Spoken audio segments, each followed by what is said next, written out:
Menurut saya gampang ya. Pertama itu kan ada sertifikat yang sudah diumumkan ilegal. Nah, sertifikat yang ilegal itu kan dikeluarkan oleh siapa, tanggal berapa, pejabatnya siapa. Itu aja panggil dulu. Kenapa kamu mengeluarkan ini? Atas suruhan atasan, atau atas kolusi bawahan, atau dia ikut kolusi. Nanti akan ketahuan kok itu. Karena ada dokumen-dokumen pendukung ketika sebuah sertifikat dibatalkan. Apalagi ini yang dibatalkan ratusan. Itu kan gampang sih. Lalu kemudian pelaku pemagaran, ya betul Pak Trenggono ya sulit ngambil tindakan. Nah kalau gitu serahkan aja ke penyidik Polri. Karena kan di KKP itu ada penyidik PNS. Lalu ada juga di dalam hukum itu penyidik Polri, kejaksaan gitu. Serahkan ke situ, itu ada pelanggaran. Tolong siapa yang pemagaran itu, yang lakukan pemagaran itu kan ada orangnya yang ngaku bahwa ini sudah masyarakat, dia sudah menemui nelayan, panggil dia. Wajib dia hadir, dipanggil oleh hukum. Kamu masyarakat siapa yang kamu temui bahwa itu swadaya? Lalu diusut dari situ. Menurut saya sih tidak sulit sih, gitu. Tapi ini selama ini kok saling lempar badan, ya. Saya selalu mengatakan gini, menteri itu, apakah itu Pak Hadi Cahyanto, apakah AHY atau Sofyan Jalil, tidak usah takut kalau dia tidak sengaja melakukan pelanggaran itu. Itu kan ada delegasi kewenangan di dalam hukum tata negara itu. Ini kewenangan dan tanggung jawab ini atas delegasi dari menteri ini, kan gitu. Kalau dia tidak melakukan, tidak usah takut, katakan aja, tidak usah saling menghindar, serahkan. Yang tepat itu Nusron Wahid, bagus tuh, langsung dia bilang itu ilegal gitu. Nah, dia tidak terlibat gitu, tetapi pasti ada yang terlibat sampai ada 263 sertifikat ilegal baru di situ, baru di tempat yang Tangerang itu, belum di daerah-daerah lain di Indonesia.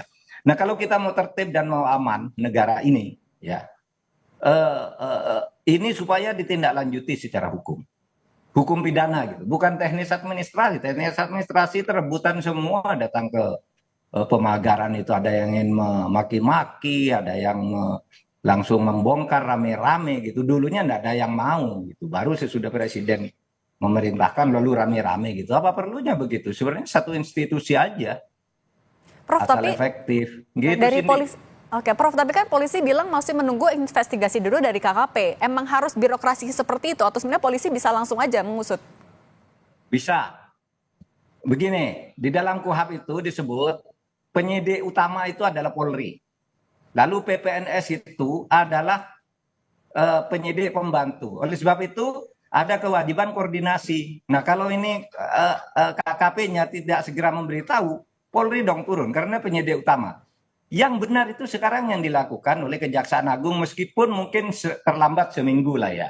Kejaksaan Agung sudah memanggil tuh lurah untuk penyelidikan karena dugaan pelanggaran pidana di dalam pemagaran laut dan izin-izin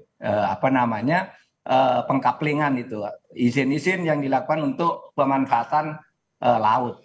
Nah itu udah dipanggil oleh kejaksaan tanggal 22 kemarin. Sudah agak terlambat, tapi udah betul. Tidak usah nunggu gitu. Itu gampang kok kalau sudah lurahnya itu dipanggil ya Pak Lurah Kohot itu.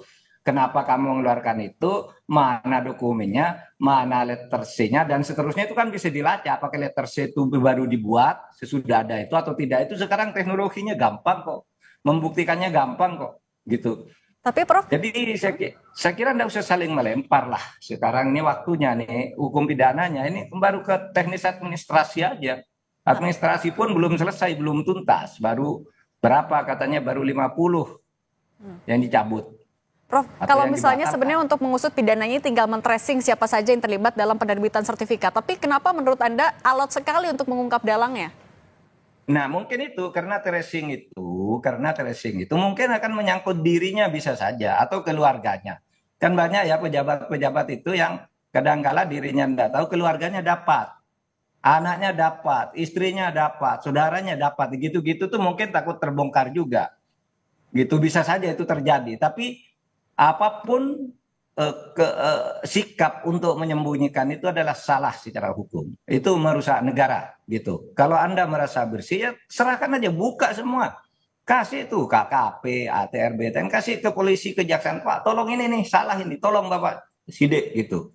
Nah, Gitu. Penyidik kami mungkin tidak mampu karena ada orang dalam juga yang terlibat, kan disebut itu. Hukum membuka itu dan membunyikan itu.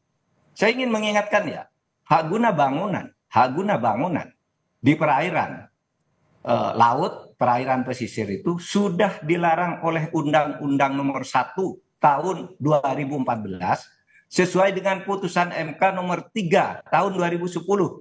Dilarang pemberian hak bangunan, hak usaha dan sebagainya kepada perorangan dan korporasi di perairan pesisir. Itu jelas bunyinya. Yang dibolehkan itu adalah eksplorasi dengan izin tertentu, bukan seperti itu. Izin tertentu itu misalnya reklamasi, eksplorasi apa? Eksplorasi terhadap tambang-tambang di bawah laut gitu. Itu boleh dengan izin tertentu. Kalau borongan kayak gitu belum tentu, belum tahu apa yang akan dikerjakan, tiba-tiba keluar sertifikat, kan tidak boleh. Menurut undang-undang maupun menurut putusan MK. Prof. Mahfud, tapi kalau selama Anda masih menjabat sebagai Menko Polhukam saat itu, pernah ada laporan atau isu terkait pagar laut yang mencuat juga kah? Tidak ada, tidak pernah ada. Makanya ini mengagetkan dan semuanya saling lempar badan. Seumpama pun saya itu ya tidak tahu, tapi begitu tahu pasti ditindak dong. Pasti didatangi lalu ditindak secara hukum. Dulu memang pernah ada, tetapi bukan pemagaran, yaitu upacara 17-an ketika tahun pertama itu saya menjadi Menko Polhukam. Upacara 17-an itu di sana bendera merah putih tidak boleh enggak boleh, kabarnya ini ada video bahwa di PIK 1 itu tidak boleh ada bendera merah putih. Padahal itu 17-an. Saya bilang tanggal 16 saya akan ninjau ke sana. Saya akan cabut bendera-bendera negara asing yang ada di situ kalau merah putih tidak boleh. Saya sudah siapkan tim ke sana. Tiba-tiba malamnya Pak, enggak Pak, bendera merah putih sudah ada katanya. Sudah beranu semua gitu. Ya sudah, selesai. Nah hanya itu yang ada. Kok sekarang lalu ke pelanggaran di laut. Yang saya katakan tadi tentang bendera merah putih itu dulu ramai di media. Sehingga saya bentuk tim, besok saya akan ke sana. Saya sudah bentuk sekian orang, ayo ikut saya. Besok kita cabut sama-sama. Kita ganti dengan bendera merah putih. Begitu saya waktu itu tahun 2020 bulan Agustus tuh.